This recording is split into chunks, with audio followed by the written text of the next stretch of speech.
এই প্রচণ্ড গরমে কিভাবে খুব কম মশলায় পাতলা ঝোলের চিকেন স্টু তৈরি করবেন সেই রেসিপিটা আজকে আমি আপনাদের সাথে শেয়ার করব। প্রিয় ভিউয়ার্স, ওয়েলকাম ব্যাক টু হোমারেস কিচেন। সামান্য কিছু সবজি আর খুব কম মশলায় তৈরি করেছি দারুণ স্বাদের এই পাতলা ঝোলের চিকেন স্টু। খুবই সহজপাচ্য আর স্বাস্থ্যকর এই ডায়েট রেসিপিটা আমার মনে হয় আপনাদের পছন্দ হবে আর আপনাদের উপকারে আসবে।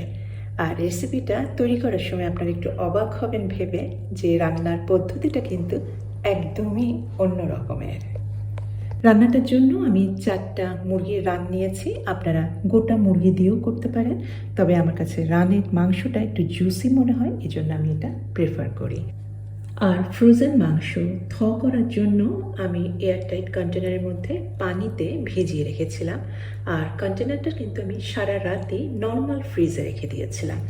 এটা কিন্তু ফ্রোজেন মাছ মাংস করার সঠিক নিয়ম। এইভাবে ডিফ্রস্ট বা করলে মাছ মাংসে কিন্তু কোনো ব্যাকটেরিয়ার সংক্রমণ হয় না, যা খুবই স্বাস্থ্যকর। মাংসের চামড়াগুলি আমি নিচ্ছি না। ধুয়ে নেওয়া মাংসের মধ্যে আমি 5-6টার মতো আদা স্লাইস করে দিয়ে দিয়েছি। একটা মাঝারি সাইজের দিয়েছি পেঁয়াজ মোটা মোটা টুকরা করে। 2টা কাঁচা রসুনের কোয়া নিয়েছি, আমি একটু টুকরা করে নিয়েছি। আর দিয়েছি সামান্য কিছুটা গাজর আর কিছু পাপরিকা। এটা অপশনাল, আপনারা দিতে পারেন আবার নাও দিতে পারেন, তবে দিলে কিন্তু এই শুরুয়া বা ঝোলের স্বাদটা অনেক ভালো হয়। 2 চা চামচ দিয়েছি টক দই, 7-8টার মতো দিয়েছি গোটা কালো মরিচ, 2টা দিলাম ছোট এলাচ, 2টা তেজপাতা, একটা স্টার আনিস, আর দিয়েছি 2টা সিনামন স্টিক। পানি দিয়ে দিলাম প্রায় 3-4 কাপের মতো, আর দিয়েছি সামান্য কিছুটা লবণ। চুলায় এখন জাল দেব, মিডিয়াম হিটে আমি এখন এটা সেদ্ধ করব। প্রায় সেদ্ধ করব 45 মিনিট থেকে 1 ঘন্টার মতো। ভয়ের কিন্তু কিছুই নাই। এই স্টু রান্নায় কিন্তু মাংস কষানোর কোনো দরকার হয় না। আর এইভাবে যে রান্না করছি দেখবেন যে মাংসে একদমই মুরগি কোনো গন্ধই নাই। প্রায় আমি জাল দিয়েছি আধা ঘন্টার মতো। মাংস তো সেদ্ধ হয়ে গিয়েছে, আর বিভিন্ন যে মশলাগুলি দিয়েছে সেই মশলার কিন্তু একটা সুগন্ধ আমি পাচ্ছি।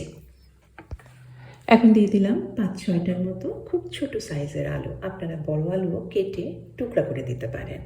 আমি একটু পরে দিয়েছি, কারণ প্রথমেই দিলে আলু কিন্তু একদম সেদ্ধ হয়ে গলে যেত। এই কারণে আমি প্রায় 30 থেকে 35 মিনিট পরে আলুগুলা দিয়ে দিয়েছি।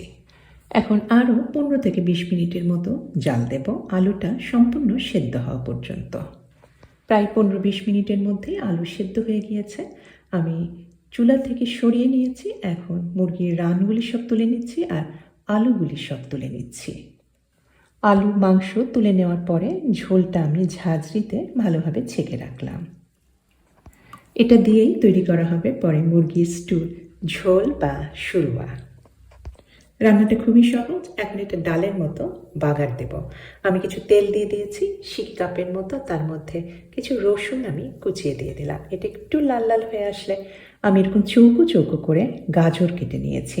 আপনারা কিন্তু এখানে পেঁপে দিতে পারেন, বরবটিও দিতে পারেন। গাজর একটু ভেজে নিচ্ছি, সামান্য একটু ভাজছি, এটা যেন বেশি নরম হয়ে না যায়।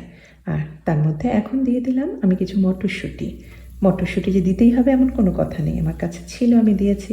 এটাও একটু তেলের মধ্যে নাড়াচাড়া করে নিচ্ছি। আর কিছু মশলা দেব, আমি দিয়েছি আধা চা চামচের মতো জিরা গুঁড়া, আধা চা চামচের মতো দিয়েছি ধনে গুঁড়া, আর দিয়েছি আধা চা চামচের মতোই হলুদ গুঁড়া। তেলের মধ্যে দিয়েছি আর কিছুক্ষণ নেড়ে নিয়েছি, মিনিট খানিক বা তারও কম। এর ফলে ধনে জিরা বা হলুদের যে কাঁচা গন্ধ আছে সেই গন্ধটা সম্পূর্ণ চলে যাবে। রান্নায় একদমই মশলার কাঁচা গন্ধ আর থাকবে না।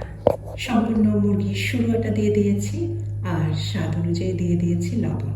আর একটা জিনিস দিতে হচ্ছে, সেটা হচ্ছে আমি একটা ছোট মাঝারি সাইজের আলু সেদ্ধ করে নিয়েছিলাম, সামান্য কিছুটা পানিতে গলিয়ে নিয়ে সেটা দিয়ে দিলাম, যাতে স্টু এই ঝোলটা কিছুটা হালকা ঘন হয়।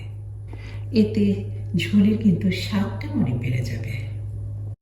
গাজর আর মটরশুঁটি ছাড়াও আমি মাশরুম দিচ্ছি, এটা কাঁচা মাশরুম।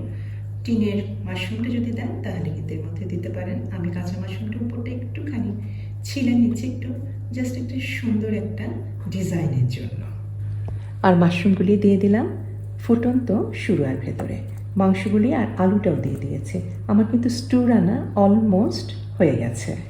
আর কিছু লাল টুকটুকে পাপরিকা আমি কেটে রেখেছিলাম চৌকো করে, সেটাও দিয়ে দিলাম। একদম শেষ পর্যায়ে দিয়েছি যাতে পাপরিকার লাল রঙটা নষ্ট না হয়। 2টা কাঁচামরিচ দিয়েছি, একটু ঝালও হবে আর সুগন্ধ হবে। আর দিয়েছি কিছু ফ্রেশ স্প্রিং অনিয়ন বা পেঁয়াজ পাতা, একটু বড় বড় টুকরা করে নিয়েছি। একদম শেষে দিয়েছি পেঁয়াজ পাতা যাতে সবুজ রঙটা নষ্ট না হয়। রান্না সম্পূর্ণ তৈরি হয়ে গিয়েছে। আপনারা অবশ্যই বুঝতে পারছেন এই স্টু রান্নাটা কেমন হয়েছে। অসম্ভব মজাদার। এই শুরুয়াটা কিন্তু সাংঘাতিক ফ্লেভারফুল, একেবারে বিভিন্ন স্বাদে কিন্তু ভরা।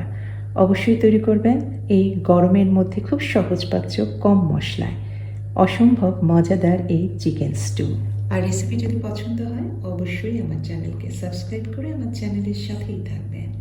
তাহলে আজকে এখানেই শেষ করছি, সবার সুস্বাস্থ্য আর কল্যাণ কামনা করে। আমি হুমায়রা, আল্লাহ হাফিজ।